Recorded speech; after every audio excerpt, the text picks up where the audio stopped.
Добро вечер. Започнува централниот дневник на телевизија Кочани. Амбасадорот на Република Чешка во Македонија во посета на Средното училиште Љупчо Сантов во Кочани. Посетата е искористена за врачување на наградата на ученичката Ана Миладинова. На надпреварот млади библиотекари кои се одржа денеска во Кочанската библиотека, неуспешна Ангела Ајтовска од Основното училиште Свети Кирил и Методи. На недела дена пред новото рочиште за продажба на руен ИТ невообичаено затишни. Наш коментар: внимателно на патиштата по кои крстарат неосветлени комбајни и друга приклучна механизација. Во подготовка на 10-та седница на Советот на Општина Кочани, која ќе се одржи во петок, утре закажана комисиска расправа. Започна фестивалот на хумор и сатира Инвиница Веритас во Виница. Со информациите од дневникот почнуваме веднаш по рекламите. Останете со нас.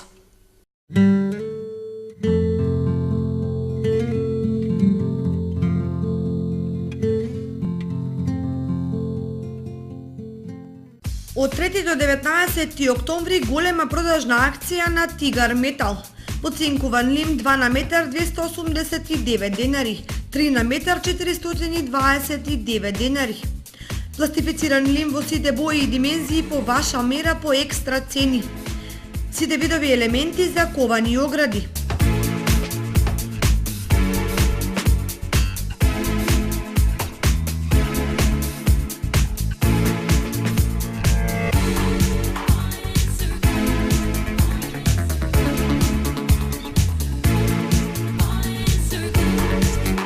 Цевки и профили во сите димензии по екстра ниски цени.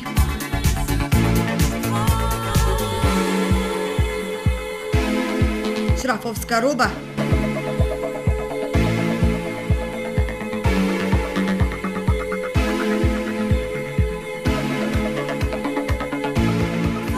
Бои и лакови. Бесплатен превоз до вашиот дом. Тигар Метал Кочани во близина на автобуската станица.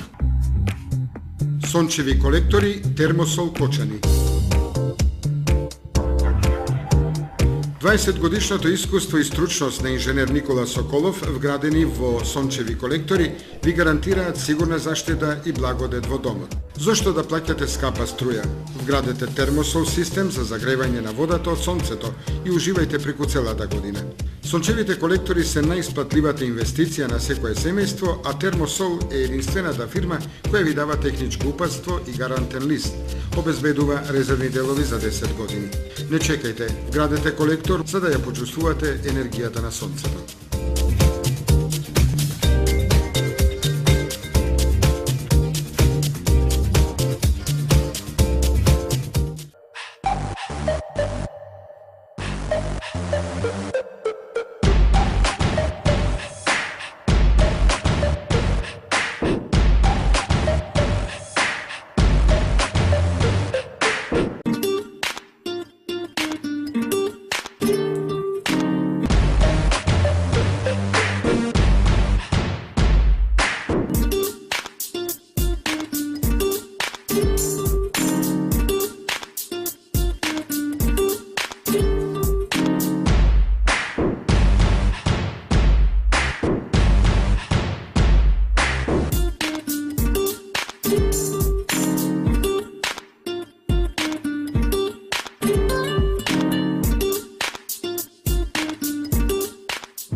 Најновите актуелни информации пренесени преку вашата милена фреквенција, телевизија Кочани.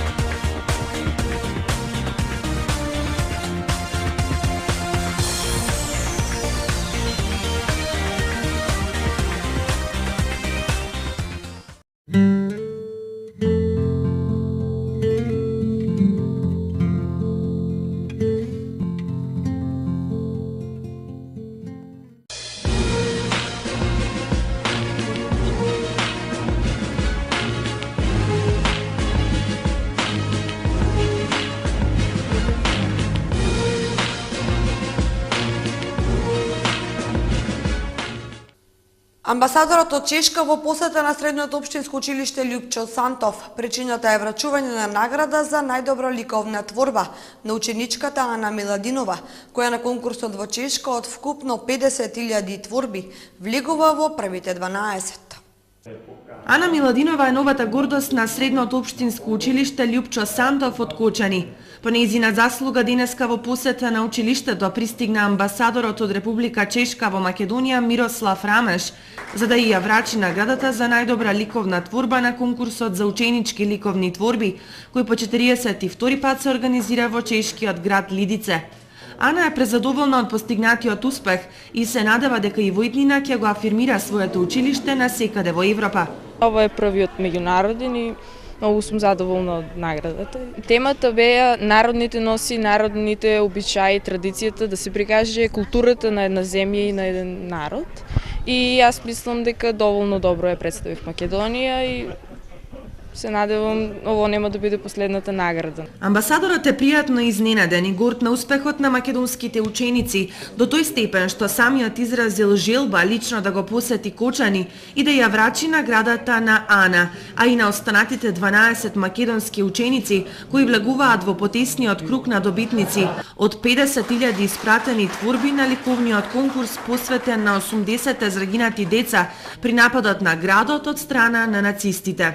Moje návšteva tady je zcela prostá. Мојата посета овде е многу едноставна. Причината е едноставна. Дојдов да ја доделам наградата на ученичката од гимназијата Ана Миладинова. За мене е голема чест да доделам награда на ученичката. Мислам дека и нејзе ја представува голема чест. Да доделам награда за 12 награди што ги се добиени на ниво на Македонија. Исклучително значаен успех како за ученичката, за училиштето, за градот, па се надевам и пошироко, исклучително голем настан за успех за Македонија. Ова е уште еден во низата на успешни ученички кои преку својот талент градот Кочани и Средното општинско училиште Љупчо Сантов го представуваат како извор на квалитет со кој дополнително се зацврстува соработката помеѓу Република Македонија и Република Чешка. На надпреварот млади библиотекари кој се одржа во Кочанската библиотека, првото место и припадна на Ангела Ајтовска од основното училиште Кирил и Методи во Кочани. Во јавната општинска установа библиотека Искра во Кочани се одржа 14-тиот надпревар на млади библиотекари, на кој учествуваа 15 надпреварувачи, ученици во 8 одделение од основните училишта од градот и населбата Оризари. Жири комисијата во состав Мара Анастасова, Вера Анастасова и Магдалена Кочевска-Салтирова првата награда ја додели на Ангела Ајтовска од основното училиште Кирил и Методи од Кочани, втората на Тијана Јовиќ од основното училиште Никола Карев од Кочани и третата награда на Димитар Чодунев, ученик во подрачното училиште Кирил и Методи во село Горни Подлог. Ангела Ајтовска ќе ја представува Кочанската библиотека на Републичкиот надпревар на млади библиотекари, кој годинава ќе се одржи на 25 октомври во Неготино. Министерот за образование и наука Спиро Ристовски денеска беше во посета на општина Виница. Се сретна со градоначалникот Емил Дончев, а посети и две училишта. Министерот за образование и наука Спиро Ристовски денеска беше во работна посета на општината Виница. Се сретна со градоначалникот Емил Дончев, на која средба станало збор за активностите на општината во делот на воспитно-образовниот процес во основното и средното образование во општината, како и за вложувањата на Министерството за образование и наука за подобрување на условите за работа во училиштата во градот и на село. Министерот Ристовски и градоначалникот Дончев ги посетија и средното општинско училиште Ванчо Прке и основното училиште Гоце Делчев во Виница.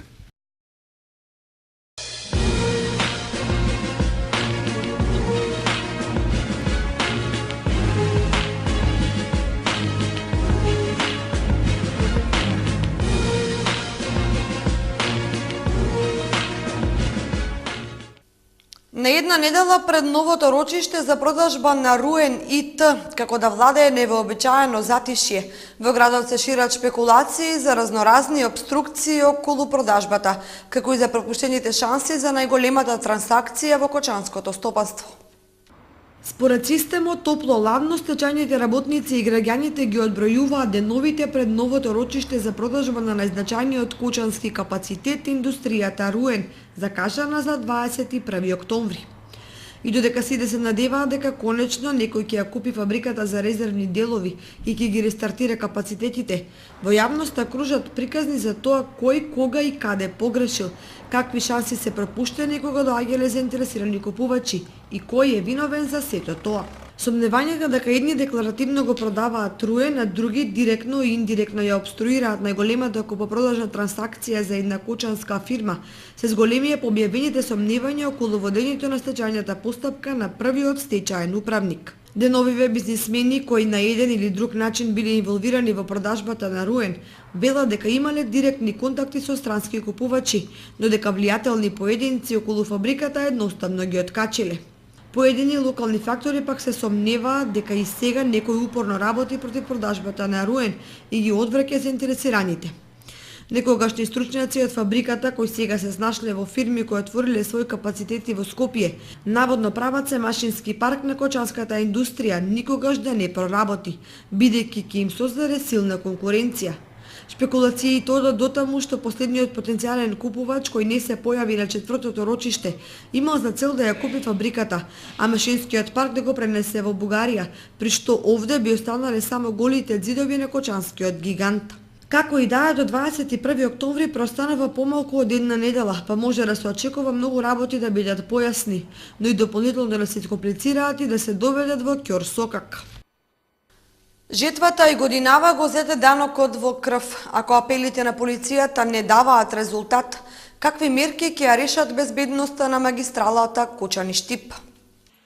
Тешката сообраќајна несреќа што се случи на магистралниот пат Кочани-Штип во близина на Чешиново, уште еднаш го запали црвеното светло за небезбедноста на оваа делница во време на жетва или сеидба. Може би оваа несреќа ќе помине без жртви, но жителите на општина Чешиново Блешево паметат многу сообраќајни трагедии кои однеле човечки животи. Не случајно овој дел од магистралата жителите од околните села го нарекуваат кланица.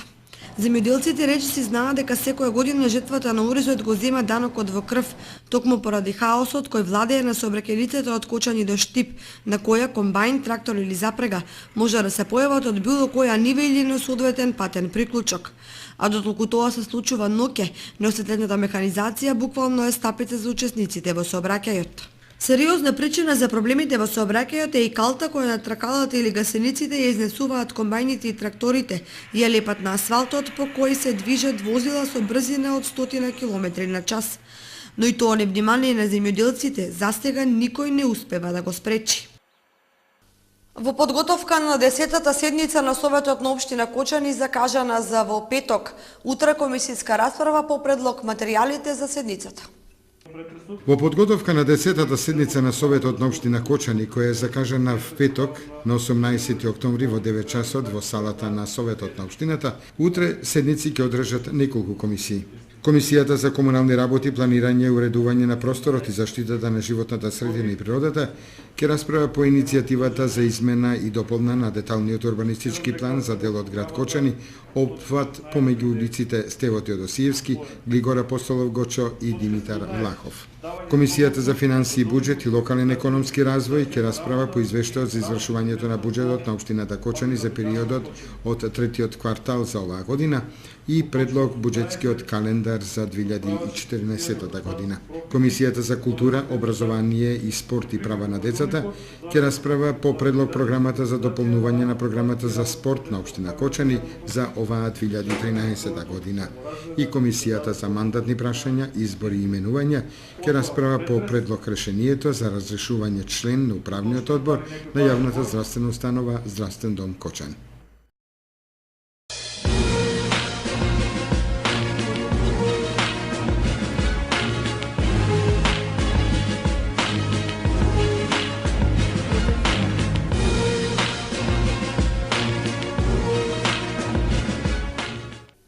Во Сдруженијето за слепи во Кочани одбележан меѓународниот ден на белото стапче.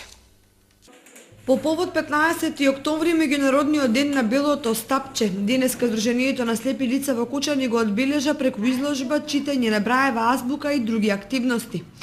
Здруженијето за слепи лица постои 53 години и има 140 членови кои активно се собираат за дружење и одбележување на голем број активности. Белото стапче е символ на слепото лице. Штом има лицето бело стапче со него, или е слабовидно, или е тотално слепо, значи му треба помош за да прејде улица. Ова здружение постои, Националниот сојуз постои 70 години, а ова здружение постои негде околу 54 години. Ова здружение е на доброволна база. Никој присилно не мора, а со изгубен 90% вид, со остаток на 10% може да биде секој член. Денес ќе имаме изложба, ќе имаме браева табла, како пишуваат слепите, и така, браева табла, браево стапче ќе имаме браеви саати, браев шах, браево домино, браево не љути се човече. Удруженијето за слепи апелираа до граѓаните доколку на улица сретнат лице со придружба на бело стапче да му помогнат да ја премине улицата и со тоа ќе ја докажат хуманоста и ќе им помогнат на лицата кои го изгубиле видот. Учениците од Основното училиште Кирил и Методи во соработка со полициската станица од Кочани денеска го одбележаат денот на пешакот. Учениците од Основното училиште Кирил и Методи во соработка со полициската станица од Кочани денеска го одбележаат денот на пешакот преку акцијата која ја спроведоа на улиците во градот. Учениците им поставуваа прашања на возачите во однос дали ги почитуваат правилата во сообраќајот и правата на пешаците. Неа ја организираат учениците од екоодборот со цел да се намалат сообраќајките, да се почитуваат правилата, сообраќајните знаци и во сообраќајот се да биде подобро. Ги замолуваме возачите да возат побавно, да ги почитуваат правилата и да мислат на пешаците и нивната безбедност. Акцијата со која се одбележува денот на пешакот традиционално се одржува секоја година со помош на учениците кои доброволно и активно се вклучуваат во подобрување на својата безбедност во соработка со сообраќајците кои дополнително им ја олеснуваат работата. На тој начин тие подигаат свеста за подобар возен ред и избегнување на сообраќајните незгоди. Награди за најдобрите карикатуристи многу смеа на првата гала вечер на петото издание на Виница Веритас, кој започна синоќа во Виница. Се крена завесата за петото издание на меѓународниот фестивал на хумор и сатира Виница Веритас. Фестивалот започна со свечената академија која на едно место ги собра учесниците, авторите, соработниците и вработените во локалната самоуправа. Сите тие заеднички го следеа овој далеко проучуван настан. Фестивалот по правило го отвори градоначалникот на општина Виница Емил Дончев, кој упати честитка до организаторите и пофални зборови за успешноста на фестивалот. Да искористам можноста и овој мал јубилеј, 5 години возобновен фестивал на хумор и сатира Виница Веритас, да му искажеме благодарност на Домот на културата Тошо Арсов, на сите кои учествуваат во организацијата и посебно на директорот Славчо Данов. На сцената во Домот за култура Тошо Арсов се прогласија овогодинешните најдобри карикатуристи кои заслужно ги примија наградите за трудот кој го вложиле во изработка на своите карикатури. Според жирито, најдобрите за ова издание се Ранко Гузина од Србија, Дамир Новак од Хрватска и Неделко Убавич од Србија. А тие задоволни од исходот и учеството на фестивалот за хумор и сатира. 50 година радим карикатуру и свих 50 година у едном едином листу. 50 години работам во областа на карикатурата и тоа во весникот Вечерни новости во Белград. Како карикатурист започнав од 1960 година и се до пензионирањето во 2013 година. Имам објавувано повеќе карикатури, но и хуморески, а пишувам и хумор и сатира. Моих гимназијски дана, па ево до ових позних пензионерски дана. Главна звезда на вечерта со која се заокружи првата гала вечер беше стендап комедијата на познатата Весна Бејби Петрушевска, која на свој начин ја насмеа до солзи присутната публика. А Бејби повторно во свој стил. Ги обработив на еден начин на кој што верувам дека сите подсвесно размислуваме, ако сме малку креативни. Инаку тие во суштина представуваат добар дел од нашето музичко богатство и мислам дека се поголемиот дел од нив исклучително добри, но јас се бавам тука со евентуалните чувства кои што ги провоцираат тие текстови. не ги напротив не ги навредувам, туку просто тоа е мое гледање, затоа што еден глумец, еден стендап комичар мора да има коментар на нештата околу вас што се случуваат. Јас сакам да ги коментирам нештата и сакам да имам став за тоа. И не мислам дека тоа би сакала многу повеќе да го прават тоа. Следуваат уште 4 дена полни со смеа, театарски представи. Работилници во знакот на сатирата ќе го збогатат 5-тото издание на фестивалот. Виничани најмногу се возбудени за настапот на легендарниот Сашко Коцев и неговиот стендап кој ќе биде завршница на сатиричната приказна наречена Инвиница Веритас.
Со временската прогноза го завршуваме централниот дневник на телевизија Кучани. Ви благодариме за вниманието, со кое не сте лефте, имајте пријатна вечер.